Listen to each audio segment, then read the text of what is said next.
Siap-siap karena sepertinya bakal banyak kamera-kamera compact baru yang bakal menyaingi DJI Pocket 3.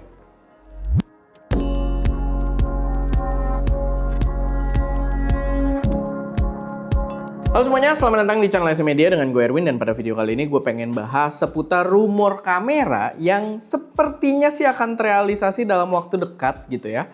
Info-infonya udah lumayan kuat dan ini adalah rumor yang menurut gue cukup menarik, apalagi kalau kalian adalah seorang content creator. Karena kita akan membahas sebuah kamera yang nggak sebuah sih, beberapa kamera yang memang concernnya itu lebih ditujukan kepada para content creator. Dan emang kalau kita lihat DJI as a brand gitu ya, itu udah berhasil ya buat bikin tren kamera pocket yang bener-bener menguasai market. Bahkan tadinya kalau kita berbicara soal kamera content creator tuh akan jadi perdebatan antara kamera yang beneran kamera, contohnya kayak kamera mirrorless gitu kan, sama sebuah smartphone. Karena banyak banget content creator yang ya lebih memilih untuk menggunakan smartphone karena ukurannya compact juga. Tapi dengan adanya DJI Pocket, waktu itu akhirnya ada lini yang memang berada di tengah-tengah gitu, yang compact dan kemudahan penggunaannya hampir mirip kayak HP, tapi kualitasnya lebih mendekati kamera profesional.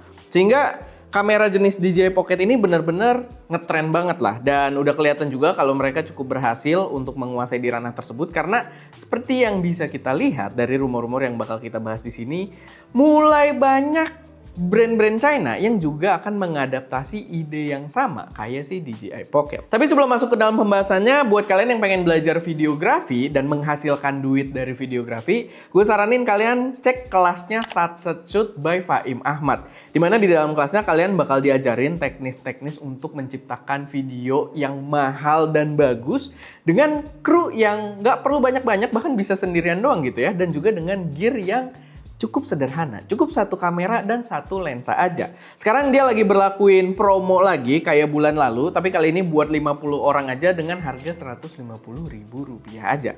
Kalau kalian udah kepo, langsung aja cek ke satsetshoot.com, dan kalau kalian join kelasnya, kalian juga bakal dapat akses ke grup eksklusif di mana kalian bisa konsultasi langsung dengan si Faimnya. Jadi langsung aja cek ke satsetshoot.com. Oke, sekarang kita masuk ke pembahasan kamera pertama yang kayaknya akan menyaingi si DJI Pocket. Yaitu adalah pertama ini dari brand yang udah lumayan terkenal juga, brand China, yaitu dari Insta360. Dimana katanya itu bakal ada Insta360 Luna. Bahkan sebenarnya yang ini tuh nggak terlalu rumor ya, karena ada berbagai foto-foto announcement juga dari si Insta360-nya waktu itu sempat nongol di stage. Dan menurut gua ini jadi salah satu rumor yang menarik atau bocoran yang menarik, karena menurut gua as a brand, si Insta360 ini adalah yang paling possible untuk melawan DJI. Kita bisa lihat ya, mereka bersaing ketat banget di ranah action cam. Action cam normal punya S Pro, action cam mini lawannya DJI Nano, mereka justru udah punya duluan. Insta360 Go gitu kan, dan mereka juga kemarin bahkan masuk ke ranah drone dengan anti-gravity gitu ya. Walaupun brandnya dibedain, tapi dinaungi dalam satu brand, Insta360.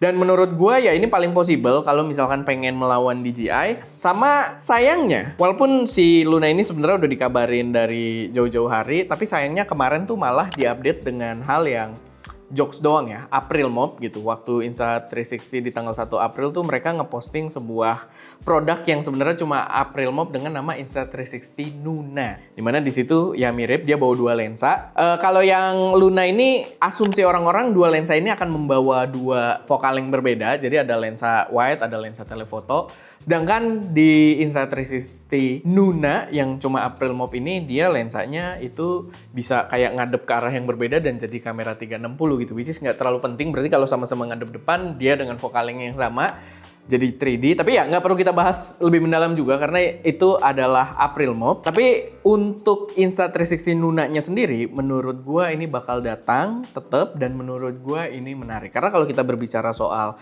kualitas gambar pun, yang paling mendekati DJI itu adalah Insta360 ini gitu. Kalau kita berbicara soal ranah-ranah action cam, ukuran sensor yang dibawa rata-rata mirip-mirip gitu. Jadi menurut gua ya ini sangat menarik sih. Bahkan waktu itu sempat ada video kayak pamerin hasilnya juga ya dari si Insta360 Luna ini. Cuman ya kita detail-detail berikutnya belum tahu, ukuran sensornya lah, lalu kayak dijual di harga berapa, itu kita belum tahu semuanya. Tapi ya Gua rasa worth to wait gitu ya, mungkin di bulan-bulan ini, yang nanti di akhir gua akan jelaskan juga kenapa gua punya ekspektasi kalau kamera-kamera ini akan hadir di sekitar bulan-bulan ini. Tapi ya, Insta360 Luna ini adalah salah satu watchlist yang worth it lah untuk kita pantau. Lalu yang kedua, ini kamera yang menurut gua lumayan menarik juga gitu ya, untuk para konten kreator terutama, tapi ini levelnya agak di bawah Insta360 Luna sih sebenarnya gitu ya, secara ekspektasi gue. Dan ini juga gue baru lihat di Instagram gue lewat gitu ya, sebagai reels di website rumor, jarang ada yang bahas, tapi ya sebenarnya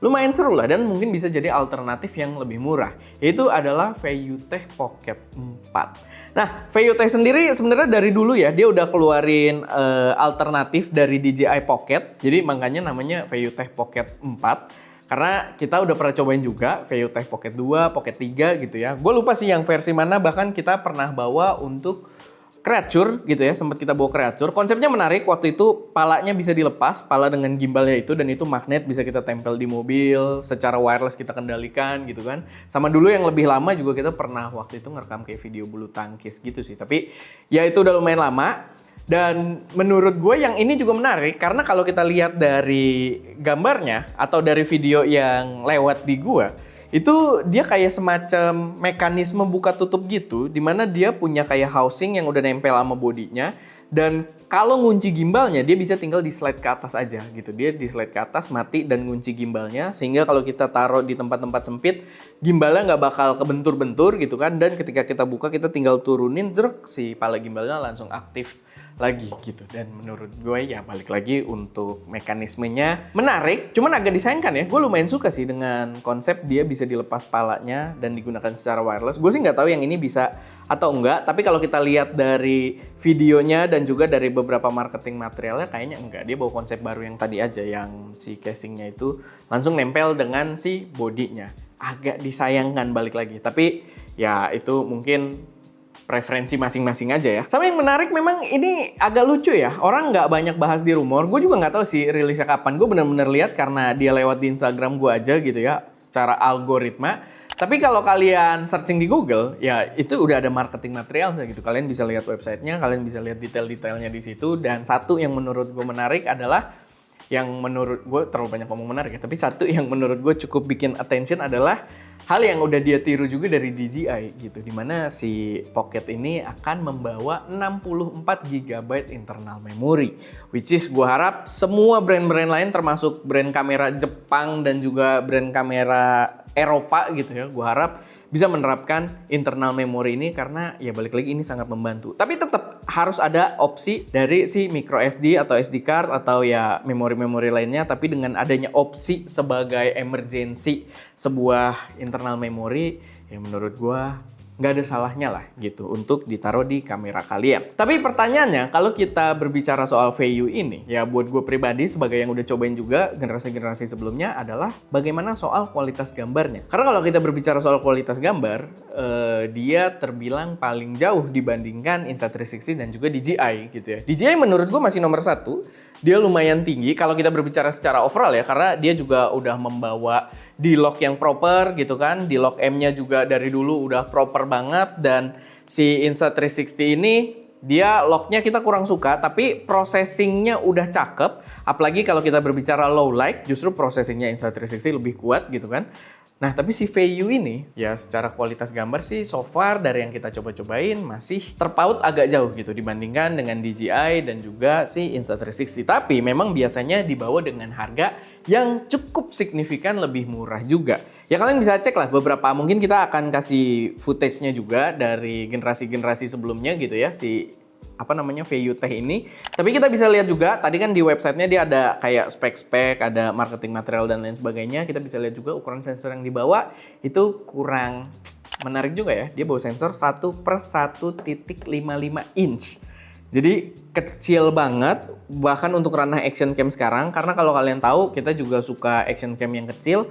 Kalau kalian lihat DJI Osmo Nano aja, itu udah 1/1.3 inch, which is udah kayak action cam proper di generasi sebelumnya gitu kan. Sama bahkan kalau kalian lihat Insta360 Go Ultra itu bawanya tuh lebih kecil lagi, 1/1.27 inch kalau nggak salah. Ya emang nggak terlalu signifikan seingat gua, tapi ya tetap bawa sensor yang lumayan gede. Dan ya balik lagi si VUT ini bawa sensornya kurang wah lah gitu. Jadi akan mengandalkan processingnya, which is mungkin dari segi processing juga nggak akan se-advance Insta360 dan juga DJI gitu. Tapi balik lagi, sebagai sebuah opsi yang low budget, ya kita lihat lah nanti dia bakal dikeluarkan di harga berapa, apakah dia menarik atau enggak buat dipertimbangkan. Karena yang dulu-dulu aja kalau kalian pakai kayak VU 3, Pocket 3-nya, VU Pocket 2-nya, ya sebagai kamera yang ditawarkan dengan harga yang sangat murah, waktu itu sih lumayan oke gitu. Karena gambarnya juga langsung stabil, dia juga bawa gimbal gitu kan. Tapi ya untuk exploring color space-nya nggak terlalu bagus gitu ya. Balik lagi lah, ada plus minusnya. Tapi ya, salah satu yang wajib kita pantau juga. Dan gue ingetin lagi ya, silakan kalian bersiap-siap karena mungkin bulan ini bakal jadi bulan yang lumayan besar seputar kamera ini dan mungkin seputar gear lainnya gitu ya, kamera mirrorless, lensa. Karena gue pengen ngingetin aja kalau di bulan ini itu ada sebuah exhibition terbesar di dunia kamera gitu kan, secara global yang namanya NAB. NAB itu National Association Broadcaster kalau nggak salah, tapi gue lupa, silahkan taruh aja gitu ya. Tapi ada NAB yang dulu-dulu dia memang selalu jadi event terbesar seputar dunia kamera gitu ya. Biasanya dia ada di awal tahun habis CES, tapi belakangan dia agak mundur dan sekarang ada di bulan April ini, which is NAB sendiri itu akan diadakan tanggal 18 April ini. Nggak terlalu jauh karena pas gue shoot video ini tanggal 13, nggak nyampe seminggu lagi. Dan memang info-info yang gue dapat katanya bakal ada beberapa produk rilis yang rilisnya di NAB dan ada beberapa brand yang merilis produknya sebelum NAB dan memamerkan si produknya itu di NAB.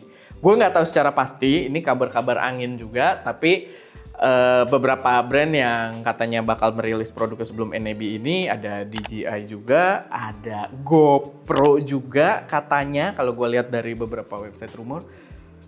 Menarik lah buat kita tunggu, apalagi GoPro gitu ya, yang kita udah lama nggak denger, udah ya kejatuhannya beberapa tahun lalu tuh lumayan signifikan. Tapi kalau mereka bisa bangkit di tahun ini, gue rasa bakal sangat menarik. Oke, paling itu aja sih sedikit pembahasan gue di video kali ini. Gimana pendapat kalian atau kalian punya informasi-informasi orang dalam yang gue tidak tahu seputar kamera-kamera compact? Boleh taruh aja semuanya di kolom komentar. Oke, semoga bermanfaat, semoga bisa jadi mengisi waktu kalian atau bahan pertimbangan kalau kalian pengen beli kamera di bulan ini. Gue Erwin, di belakang kamera Daska, dan jangan lupa berkarya.